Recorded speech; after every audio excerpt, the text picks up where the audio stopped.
Welcome back to the CelticsBlog Podcast. It's Bobby Manning here with a very special guest today. Nick Gelso is in the house. Hello, Nick. I'm wondering what's so special, man. Like, what makes this very special? You are the owner of CLNS Media. Did you want me to say that? All you guys are. I just put out fires all day long. That's what I do.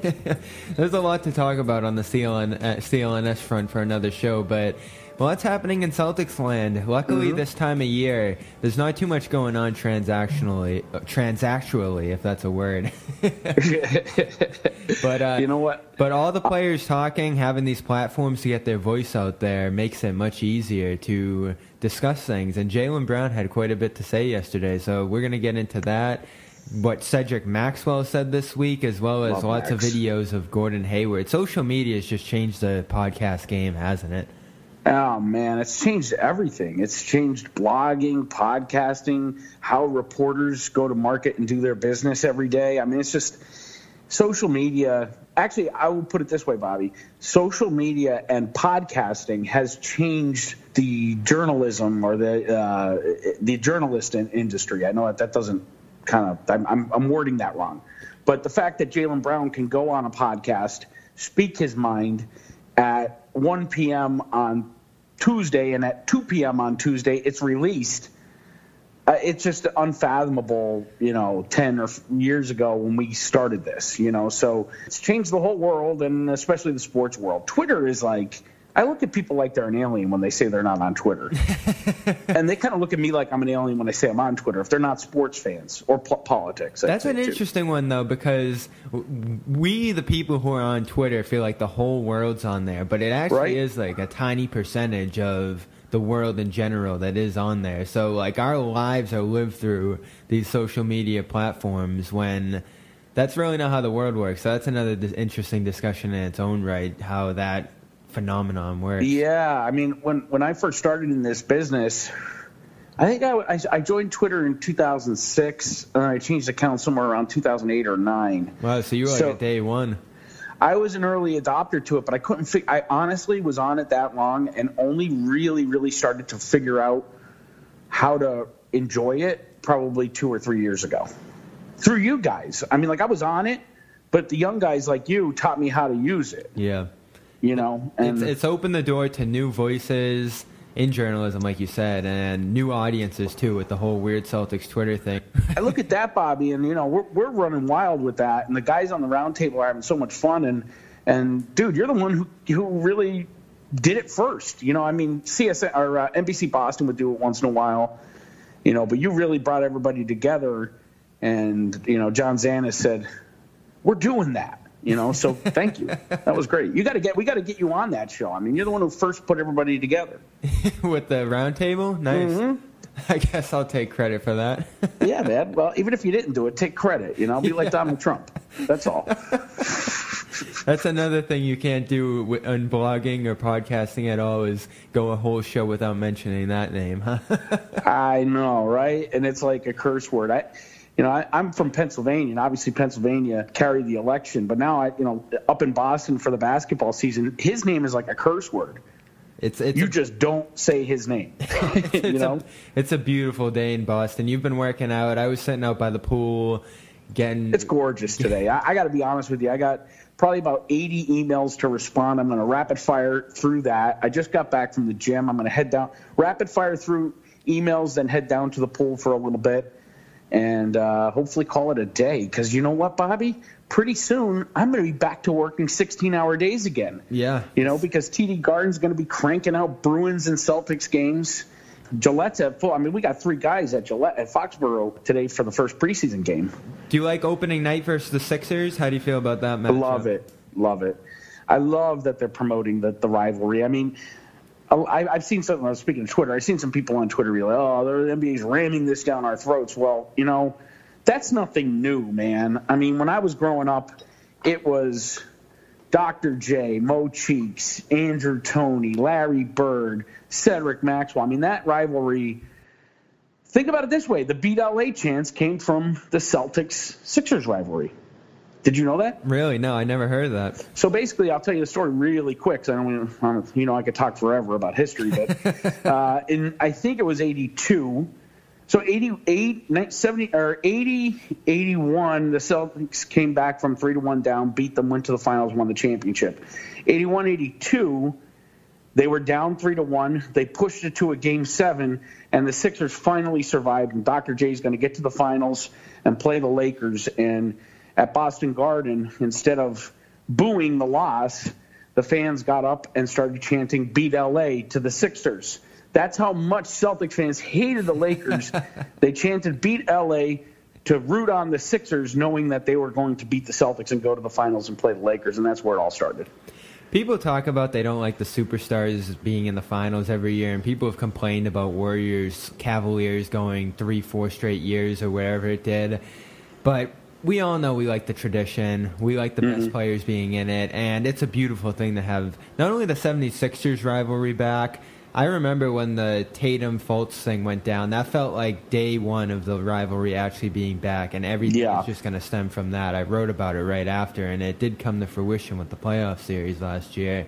And then the Lakers, LeBron going there. So yeah, I love it. That's going to take a while to develop, it feels like, but we talked to Trevor Lane last episode on here, and it feels like that's going in a good direction too. We're actually doing Sixers Celtics week at CelticsBlog.com next week. So we're collaborating with Liberty Ballers for content. We're going to have a podcast out with them. So that's something to look forward to for next week. You got a taste of that Sixers-Celtics rivalry in 2012. Oh, that was a beautiful series. One of the most underrated of the decade. Rondo was incredible, and that was a small snippet. So if the NBA does it right and the Eastern Conference playoffs and land the way it seems they're going to, and Toronto doesn't get in the way, it's going to be Sixers-Celtics for many years. It's going to be Simmons and Tatum. I don't even think about Fultz anymore. We know Drew Hanlon's jammed in the middle of the rivalry, though. He tweeted today that it's going to be like a pure sweat practice game when those two meet up, with all the players on both sides getting trained by him.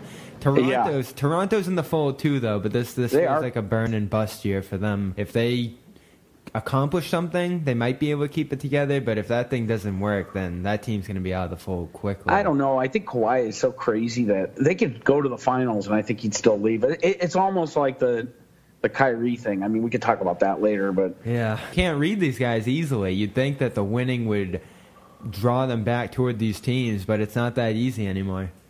Well, it's not the way it used to be. I mean, that's for sure. I look at Kyrie left Cleveland because of LeBron, but he learned a lot from LeBron about how to lead a team on to nowhere, and I mean that off the court. I mean, like, he doesn't want to answer questions about this, but all season long he is going to hear them because he won't address them. Mm-hmm. It's like LeBron, So, and I love Kyrie. I mean, and I'm one of those guys who says he ain't going to leave. I mean, if he leaves after the Celtics, even if they get to the Eastern Conference Finals and lose, if he leaves and goes to the Knicks, I don't want him in Boston then, because the dude's not interested in winning. JAYLEN Brown talked about a lot of his personal ambitions, his diet, gambling. There was so much to dissect in that thing. It was awesome. I was sitting out by the pool listening to it before this, and it had you tuned in fully for the whole 48 minutes or whatever it was.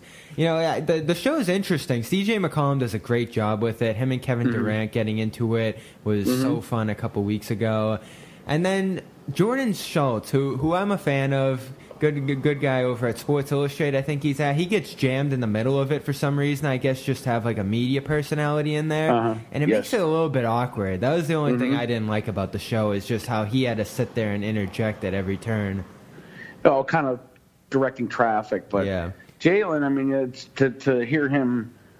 I loved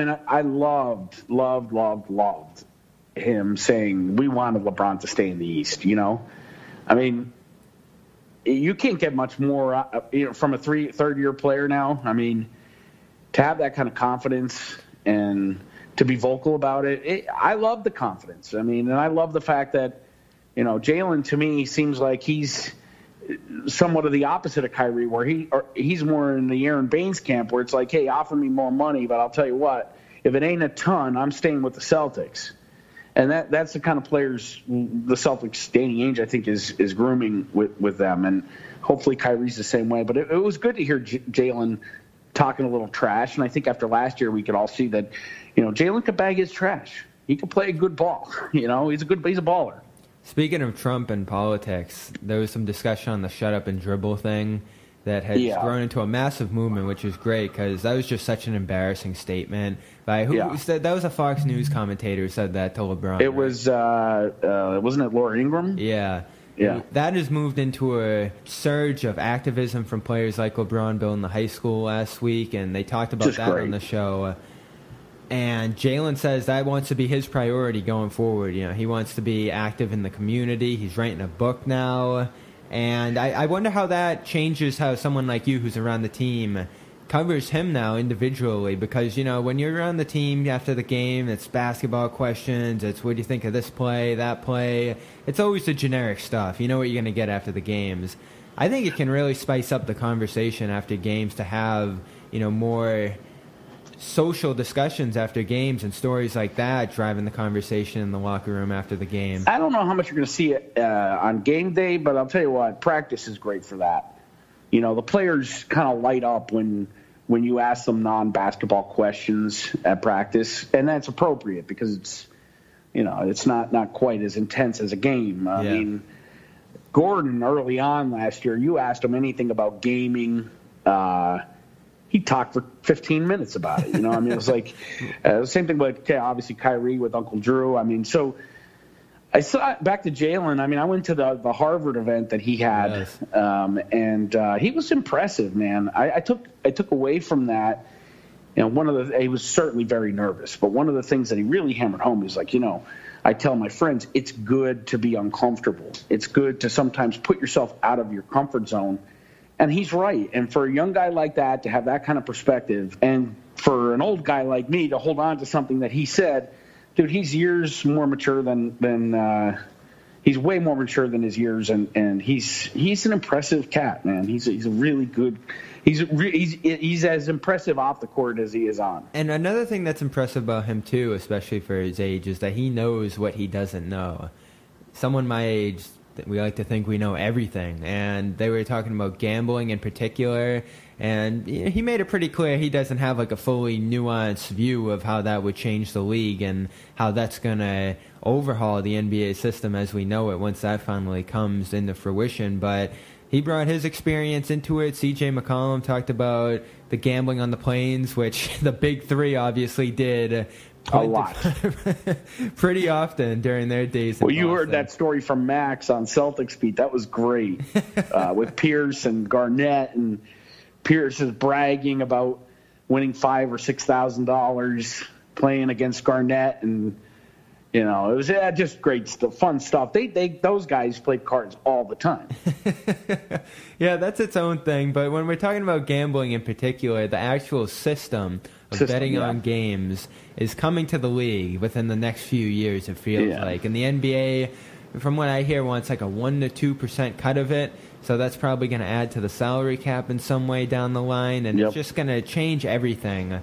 But there's also the other side, the concerns that we've heard in the past about the referees, the Donaghy, all of that stuff that has happened in the past. Baseball has just wanted nothing to do with it after some of the controversies of gambling that happened in the past there with a guy like Pete Rose. So what are your thoughts about something like that being around the sport? I know what Jeff thinks. Jeff is anti-gambling. Don't gamble, kids. That's like his catchphrase nowadays as the conversation keeps building. But, my friends love it. Like, I'm around people my age all the time. Like, it is the thing to talk about. What's the line? It gets people watching games that they otherwise wouldn't be interested in. I was in D.C. this week. We watched every single baseball game that was on all weekend because there was money on the line. Well, that says a lot because baseball is painful to watch. Even with the Red Sox on the record, the wins they're having, it's just painful. Bobby, I'm kind of with Jaylen there. I'm not. When I was a gambler, I was more of a table game player in a casino. I think I placed one bet on a game in my entire life, and I think it was a coin toss in the Super Bowl about 10 years ago. I don't understand the lines. and it's not something that I'm really eager to learn. It just doesn't do much for me. I understand it could have some positive impacts on the league, and that's wonderful, but it could also tempt people like the officials, the referees, and it's just the referees we don't need any more reason to question the referees in the NBA, I think, right? I don't have much for you there. Yeah, that's the other side of the argument too, though, that when it's actually organized and structured and overseen by some body, that stuff like that's less likely to happen, because Donaghy was doing the cards, or however they used to do it, where the bookies and all of that was how he did it. And now when you'd actually have, like, could you imagine in TD Garden them having like little machines where you go in and place a bet? They got like the 50-50. They got like the 50-50 thing up on the screen. Now they got like the gambling jackpot for tonight's game up on the big screen. That's going to be weird, huh? If it happens, yeah, that would be very strange. I don't know that I would. Again, I think there's enough distractions during the games the way it is now. It's like cell phones are out all game. People are surfing the web, surfing Twitter. I mean, I don't know. I just don't have much of an opinion on the gambling aspects. I don't even know how it would impact the fantasy sports companies. Yeah, that's another thing that's, for people like us who just love the game for what it is, I don't think we care for it as much because the game's exciting as it is, just based on what's happening on the floor. But you would have a massive crowd of casual fans coming in, of course, for everything between fantasy, gambling, and whatever else you want to throw in there. But you look at league attendance. I mean, I don't see an issue there, really. Yeah. I mean, the Celtics certainly don't have an issue with selling out the Garden. I'm not going to say anything on this topic because I don't know my facts well enough to comment on it. So I'll stay away from it. What do you think of Brown's vegan diet? He was talking about how he's a vegan, but if he wants chicken wings, he's going to have them. He's you can't put him under a label in that sense. Do you think you'd be able to go vegan? No. Are you kidding me? Why would you want to be so boring? I need. Yeah, food means too much to me, man. Oh, that's right. You're a former chef. I forgot about that. Yeah, I mean, vegans used to come into my restaurant and be like, get the F out of here. Like, are you kidding me? Like, you're making everything boring. What do you want? Pasta primavera? Get out. No, I mean, I understand why athletes do it. Well, Kyrie is crazy with his diet, right? He's all plant-based raw, I think. He is. If it works for them, do it. I love that JAYLEN, again, Uber, for somebody who takes himself so seriously, I like that he could not take himself kind of seriously at one point and say, hey, chicken wings are off limits, You know what? I could never throw eggs out. That's the thing for me. Eggs are probably my second favorite food behind Really? Pizza. Eggs? Oh, I love eggs. There's so many ways to make them. Yeah, Every day I got to start there's not a day I don't eat eggs. See, I struggle with breakfast, and it's, not to be cliche, but it is the most important meal of the day. And I wake up and I have a cup of coffee and I'm full. Like I don't crave breakfast. Understand people like that. I live for breakfast. So if you took breakfast out of the equation, like that would be like a big part of my life gone. Well, Bobby, that's why that kind of explains. Like you're built, you're a well-built young man, and I have like two twins in my stomach, man. I mean, that's probably that. Hey, you're eating right. I'm not. Don't take the advice from me. You're back in the gym though, so you're already stepping in the right direction. I'll tell you what. I told the guys that we report with that I'm going to show up at the Garden for opening night against the Sixers, 20 pounds lighter. Awesome. And I'm going to Christmas Day game at the Garden. I'm going to be 40 pounds lighter. So I have no choice now. I mean, it's balls to the walls because, everybody's going to bust my butt on the Garden report if I don't lose the weight. Don't forget, Bobby, I was 40 pounds lighter before last season. I gained 40 pounds last season. Yeah. What do you do? You're working 16-hour days. What am I going to do? Get home from the Garden at 1 a.m. and cook dinner? Yeah, the lack of sleep hurts, too. Sleep's a big part of the weight, I hear. The lack of sleep, and I'll tell you, for years – Jared Weiss would tell me, you don't understand. Like we would get into an argument working together or him working for me. You just don't understand how hard it is. By the end of the season, you're running on empty. I don't have any energy to do anything. I'd be like, this kid is complaining about covering a basketball game. Let me tell you. I'll tell you what, because I was always, come up 1 week out of the month. So this is never 41 consecutive games or whatever, and then road games and everything else and having multiple sports going on. I now say, Jared, I'll eat crow. If you listen to this podcast, it is not easy. It's a bad lifestyle. Let's cap off this Brown conversation with his goals for next year. So we're going to be seeing him opening night, 14-5 last year, successful playoff run, playing through the hamstring. I mean, between what Kyrie and Hayward went through last year, Tatum's ridiculous rookie season, I don't think Brown got enough credit for how much he boosted his game from rookie to sophomore year. It was ridiculous how far he came. And a guy like that doesn't get most improved candidacy, of course. Ridiculous. He slipped under the radar with a lot of people as far as his improvements go. But I'll tell you what, the Celtics do not get to the Eastern Conference Finals with no Kyrie, no Gordon Hayward, no Tice, Shane Larkin, and no Jaylen Brown. I mean, there were games in the playoffs where Jaylen Brown just willed them to victory. Especially, you look at the heart of this kid, this guy, this man. He comes in, second-year player, puts his body on the line and plays injured. You don't see that a lot in the NBA anymore. Yeah. A lot of people aren't willing to do that, especially at that age. We were on the post-game show, and I was like, this series is lost. Like, when he got injured in that Game 7 against Milwaukee, a hamstring injury, you don't think a guy's going to come back from that. We saw what happened to Chris Paul in the West Finals, and he was right back out there after a game off, I think, and he willed them through that series. He really did, through the surprising 5-game victory. He was the vital character in that, right up there with Al Horford, I think. That Sixers series last year, we traveled down to Philly. That night they blew off the cannons with the confetti. That was just so crazy, but then also, not often that I've seen the locker room be so excited after a non-series clinching victory, because it was just improbable. They came back, they forced overtime, then they blew off the cannons with a tie game. It was just like the Twilight Zone, and again, no Jaylen Brown, the Celtics are first round out. Am I hooked on Jaylen the way I am Tatum?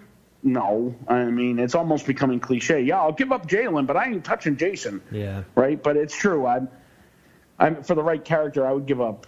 For the right player, I'd give up Jaylen, but it would be painful to do it. Yeah, for sure. Because he's a great two-way player. And where could he improve? He could improve, obviously continue to improve free throw shooting, decision-making in traffic. One of the things about Jaylen is I think sometimes his brain is 5 steps ahead of his body. Yep. So, and when that happens, you find players, unforced turnovers. And that's how he took himself out of games doing that, too, and I think he would even repeat that because he knows where the weaknesses lie. He was talking about the free throws, the ball handling in particular. I mean, I could write 5,000 words about the ball handling thing because if he could handle the ball, he'd be Jimmy Butler. And that's why I still hold out on a guy like him because he's just 2 years in. That's something you can add to your game. And once he does that, the sky's the limit for him. I agree. And that's also a nice reason to have a marquee player or a superstar want to come to Boston and that team that they're trading from want Jaylen Brown and he goes and the Celtics bring in Anthony Davis. So it's not going to happen. But another name I love Jaylen Brown. You know what, Bobby? To be honest with you, Jaylen sometimes frustrate me, but there aren't many. I love this team. Like I was so happy. This off season was like summer vacation all throughout the entire summer because you had all your stress last year. Yep. And now it's just the Celtics are getting Gordon Hayward. Yeah, they are. He never played a game. Kyrie is going to come back and be healthy, and I don't. No matter what's going to happen with Kyrie's contract at the end of the season, I don't think there's any doubt after seeing all the controversy in Cleveland and how he performed in those playoffs during that time. Well, they weren't even speaking in the locker room. There's no doubt in my mind Kyrie is going to be all guns blazing and giving it all to the Celtics to win a championship. I like that point. We're going to look back at this summer, next summer, and wonder how we were flipping out about Marcus Smart for 3 weeks. When That's a really good point. It was the most peaceful offseason you could ever imagine. No worries. It was the first 4th of July I didn't fight with my whole family for being on Twitter.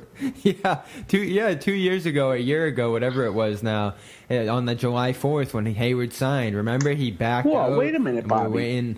2 years ago was Hayward not Hayward. It was Horford and Durant. Oh, Durant on 4th of July. And then last year, I'm out to eat with the family, and he's in, he's out. You wait all day long for the announcement. That was just ridiculous. Then the announcement is premature. He didn't approve it yet. The agent's going, he didn't. I mean, that was crazy. And then on top of that, you're going into August, which is the doldrums, thinking, okay, so we got our team. It's Isaiah Thomas, and it's Gordon Hayward. And then all of a sudden, Danny trades Isaiah Thomas. That was like the last week of August or something, wasn't it? It was like we haven't even hit the 1 year anniversary of that, and we were getting into this little lull we are right now. We're like, all right, let's look ahead at the season. Let's take a break, right? And then you heard the first murmuring of Kyrie Isaiah, and I didn't believe it for a second. Not only because it just sounded so ridiculous, but like nothing happens that late in the summer, especially a deal of that magnitude. Like, what was Garnett, July 31st? Garnett was July. I mean, we all thought that was extremely late, and it was. But the Kyrie thing was out of left field, and I think we also definitely none of us knew exactly how injured Isaiah was. Mm-hmm. So knowing that, had we known that, and then the rumors starting, maybe we would believe it a little bit more. And no one also knew how disgruntled Kyrie was. That was one area where you got to say, like, the players did really well not to leak things. I mean, as far as Isaiah was concerned, you knew he had an issue. You're going to go through the summer, see what happens, right? And Kyrie, I mean, he kept that they kept that very quiet. I mean, he started demanding the trade right after the finals. Mm-hmm. So I was terrified that trade was going to get reversed once the medical started coming in, and that became a whole new story of its own. That would have been an absolute disaster looking back on it. Me too, and I just loved the trade right from the first minute. After that whole scare, all that ended up getting leaked out, too, was like another 2020 second-round pick. So, huge crisis avoided there. Let's talk about Cedric Maxwell real quick. He said Kevin Garnett. I get what he was saying. He was all over the news for saying this, but I do understand what he was saying in that Garnett at his height in 2008, when he was still Garnett, Minnesota Garnett, who can will a team to a championship, that was the best player in Celtics history. I don't know if Max was trying to drop a bomb during the dog days of August to get. I don't know what he was thinking there. He's wrong. Far be it for me to. We've had a discussion like this before. Garnett, where does Garnett rank on your all-time Celtics? Geez, I mean, he might be number. I don't even know if he. He's just the impact. The impact he had in that one season was remarkable, but there are other players that had similar impacts. When Bird came in '79, Havlicek had just retired. The Celtics went from worst to first. They won a championship the following year, but they went from worst to first with no McHale, no Parrish. Bird's impact was ginormous, and I don't know. I mean, I obviously I'm not. I don't have the insights that Max does, or having played with Bird and some of these guys, and then is it a little bit of Bird resentment, you think? I think there might be. I mean, I know that there's always been a little bit of resentment there, but I thought the same thing for McHale, who really took Max's spot on the starting lineup, which caused all that friction. And yet Max put McHale in his top 5 Wednesday night on NBC Boston. So I don't know, but I did tweet at all of them and said, where's Kevin McHale in all this? Because to me, McHale in his prime was as good, if not better, than Garnett. Oh, that's a tough one. Yeah, he just wasn't as – because he didn't have to be. He had Larry Bird. But he wasn't as impactful as Garnett. Garnett was dramatically impactful because he changed the culture. He made it cool to like the Celtics again. Thank God. I'll forever be thankful to Garnett for that. And for that, his numbers should go up to the rafters. And I'm one of the guys who would say, hey, slow down with the numbers to the rafters, right? But Garnett needs to go there because he changed the culture. But I can never put him over Russell or Bird. So, yeah, who is your number one? Jeez. I mean, biasly, because I grew up with Larry Bird being he's the reason why we're talking today. If it wasn't for Larry Bird, I wouldn't have been a basketball fan. I got to put him at number one. Mm-hmm. And then you can't put Russell much down lower than number two. People forget that Bird was all defensive second team. I think you got to Google that. I want to say maybe 3 or 4 out of the first 6 seasons he was in the league. People also forget that Bird averaged a double-double throughout and nearly a triple-double. People always want to compare LeBron to Magic or Jordan. And, athletically, he's probably closer. He's more athletic than Jordan. He's probably closer to Jordan, though. Three-time all-defense second team, 82 to 84. That's a deep one on him. People forget that. Yeah. See, now, I bet you didn't know that. No. So Bird was if they had zone defense back then, he would have been all defensive first team every year because his instincts were so far ahead of everybody's. That said, he played zone defense throughout his entire career. I mean, every time Bird was on the floor, you could have called illegal defense because he was always roaming. But I just can't put Garnett over Bird. And I think it's complete disrespect to take Paul Pierce out of that top 5. Like, how do you not do that? And what about Havlicek? I mean, he transcended Russell to Cowens, and he's just 16 seasons, 10, 11 championships. I mean, how do you not put Havlicek there? It's just too difficult. And every summer we seem to have this debate. If it's not this debate, it's the should Garnett's number be retired debate. I mean, it's every single summer. Garnett does have a hold on that one great season because that 08 for him, to me, was better than any season Pierce ever had. But if you look at that era in particular, Pierce was the one that made it stretch out as long as it did. We always say that was supposed to be like a 2 to 3 year thing. And he was playing sensational basketball all the way into that 2013 season. And he was playing great basketball with the Nets and Wizards after he left the Celtics. The year that Garnett got injured, I mean, granted, I think they went on a 19-game win streak before he got injured. They played the Bulls triple overtime game on NBA Yeah, TV but I mean, they finished 62-20. That's Paul Pierce, man. When you're looking at the body of work and maybe some of Pierce's early on attitude problems, maybe that weighs in. But if it's not for Paul Pierce and KG, the Nets trade doesn't happen, right? Those guys, I mean, KG had a no-trade clause. Yep. So he had to waive that no-trade clause. I mean, and Pierce, had to sign off on the trade or else no one would have ever forgiven Danny.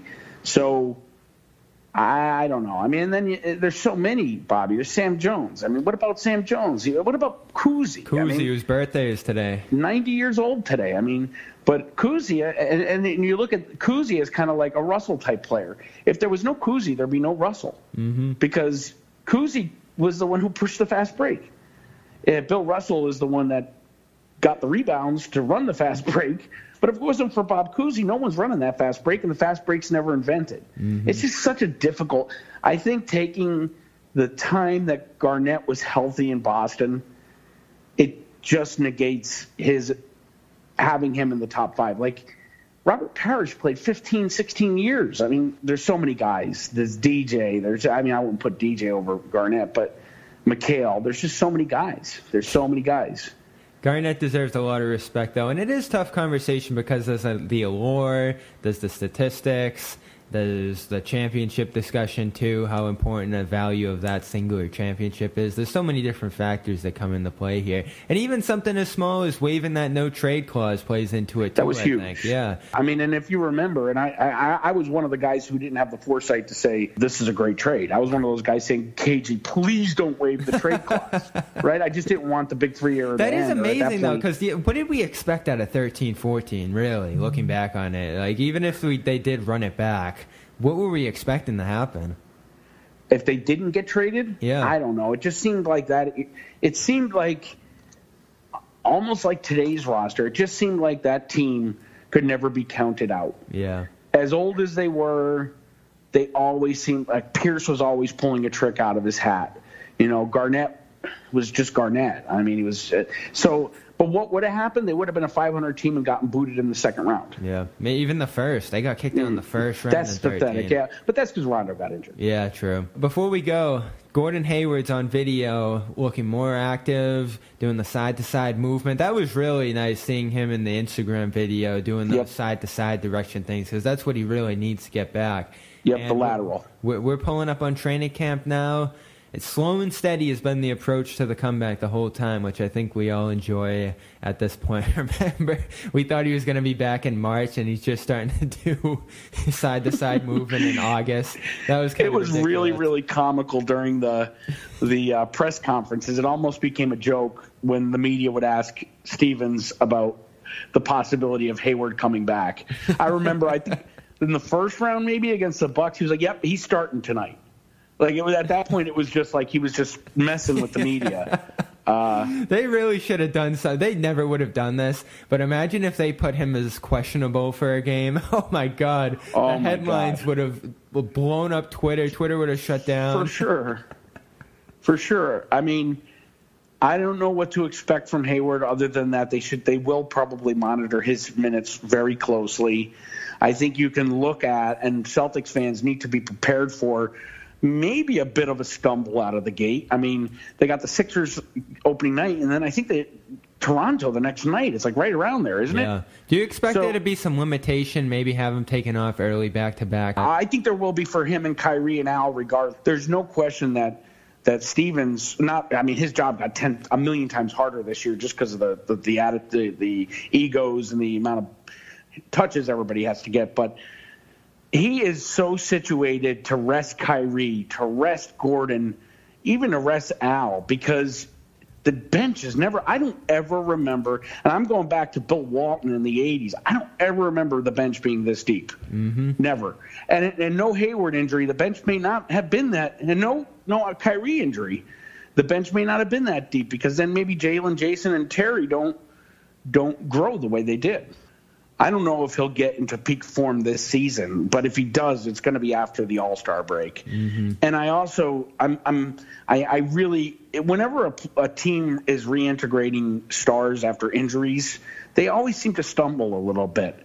And there wasn't a massive amount of chemistry that they had developed in the preseason last year to even go. I mean, you can't even, that just never happened. I think it never happened. Yeah. What I kind of like, and it's opposite of how I've thought in the past. In the past, I've always liked them to go out of town for training camp. Yeah. I like that they're staying in Boston this year. It forces the players and the families to get to Boston earlier. You like that you don't have to travel, too. I love that I don't have to travel. You don't even know how psyched I am. I mean, I do have to travel. I mean, I got to get in my car and drive 5 miles to Brighton, or Boston Landing. But, it's not traveling all over the damn place. But I like I was super concerned last year. I mean, I asked Gordon, too, early on. I was concerned he'd go and kind of hunker down in Indiana or in San Diego, and we wouldn't see him at all. Seeing him as much as we did was great. But getting these guys, getting Kyrie back, focusing him, getting him off to being a movie star and getting him back to being an athlete, right? All that, and getting familiar with the city, I think is just as important. And having the team here in the city, I think this year is a good thing. I really do. I think having their families here is a good thing. What you said about this last summer never happening and last training camp and preseason never happening is really a good point. We're really re-upping what happened last summer at this time and trying it all over again. It's almost like a reboot, right? Yeah. You knew that you had Gordon coming back. You knew you had Irving coming back, but at the same time, they didn't get a whole lot of reps playing together. So it's going to be interesting to see how they all kind of mesh. And I can't wait, man. I love Gordon Hayward so much. I really do love Kyrie, too, as weird as he could be. Weird maybe isn't the right word. Maybe original as he could be, or eccentric. But I'm really, really looking forward to it. And I loved the seriousness in the locker room compared to the attitude in the locker room the year before. Yeah. So I'm looking forward. Yeah, I mean, the intensity was just what's going to be nice about this team? You have the stars who missed last season who are going to have motivation in that sense. They missed a year of their careers. They missed a season where they could have won a championship, maybe looking back on it. So they're going to have that going for them. And then for the players who are actually playing last year, who blew the 3-2 lead, came within a game of playing in the NBA Finals, and watched that pulled from under them with those brutal last 6 minutes. We haven't talked a lot about those 6 minutes that ended the season, but that has to be just sitting in the back of those guys' minds, whether it's Terry Rozier or any of them, how brutally they fell out of competition in that game. You look back at that Tatum dunk, they were within 1-2 points after that happened, and then the final score wasn't even close with what happened after that. I don't think there's anybody that's dissecting and analyzing those last 6 minutes more than Stevens, which is kind of exciting. I mean, I would say probably that was one of the very few times you could say, wow, where's Brad? Because, I mean, Marcus Smart and Terry Rozier became your go-to guys. I mean, in the Tatum middle of didn't get the ball. It was Tatum didn't get touches. Terrible to look back on. And listen, if Al Horford is not going to touch, he doesn't have to shoot it. He doesn't even have to be the guy who facilitates the score. But if he doesn't touch the ball in key possessions, they're not going to fare as well, especially without Kyrie out there.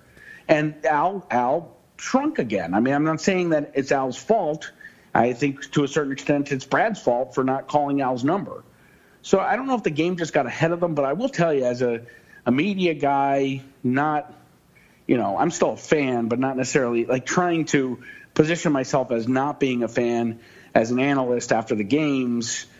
I felt the pain of the Cavaliers celebrating out, in the TD Garden right outside the press conference room. I mean, you could hear them, and it was just painful because, like you said, it was so close. Especially it was so damn close. Being the first home loss of the postseason too. I know, right? It was so close. It really was. And, but this year's redemption, unfortunately and fortunately, Celtics aren't going to have to go through LeBron again. But they one thing that truly helped them last year with all the injuries and everything else was after they got over the shock of the Hayward injury, they went on that 16-game win streak. It put so much space between them and everybody else. Mm-hmm. When Toronto got hot, and they overcame them in the first seed, everybody else was so far down in 3, 4, and et cetera, that the Celtics had you knew they were getting home court advantage. And so, though I think they may stumble a little bit out the gates, super important that they pick it up quick and get a couple games, get a couple games distance between them and their competitors, even early on. As Terry Rozier said, too, they were winning on and off the court with all the children that were conceived during that win streak as well, looking back on it, between Aaron Baines and Gordon Hayward around that time, too. So That was a fun season. We're almost on to next one, and we're going to hear it all through CLNS Media and Celtics Blog. As I said at the beginning of the show, look out for Liberty Ballers next week. Celtics Blog teaming up. We're going to be podcasting with 2 of the Liberty Ballers guys next week, so look forward to that. Subscribe to the Banners broadcast on iTunes, Stitcher. Is it on the app, Nick? I've been saying the app. It is on the app. The Banners broadcast is on the app. We have now kind of put a hold on who goes on the app and who doesn't. But I want to say, too, before you wrap this up, another year of CLNS Celtics Blog partnership. I couldn't be more excited. Jeff and I were emailing back and forth trying to figure out how long this partnership is going, and I want to say we're going into our 7th season, which is incredible. So we're really looking forward to that as well. You guys, Celtics Blog, I mean, you guys are like our extended family, and it's just so great to work with real pros. No doubt. So look forward to that this season, and we will see you next week. Good night, everyone. Reunion Arena in Dallas, where the Mavs and Lakers are playing tonight, was built in 1980. Now, you couldn't ask for a better facility. It's easily accessible, has all the comforts of a theater, and there isn't a bad seat in the house. But for some reason, there are those who prefer the Boston Garden, mostly those who wear Celtic green. What is so special about the Boston Garden other than the fact that it's 1,000 years old? Let's take a look. First of all, a garden it's not. It's a train station, really. One flight up and you're on the fabled parquet floor. Now, before you get all misty-eyed about the parquet, take a closer look.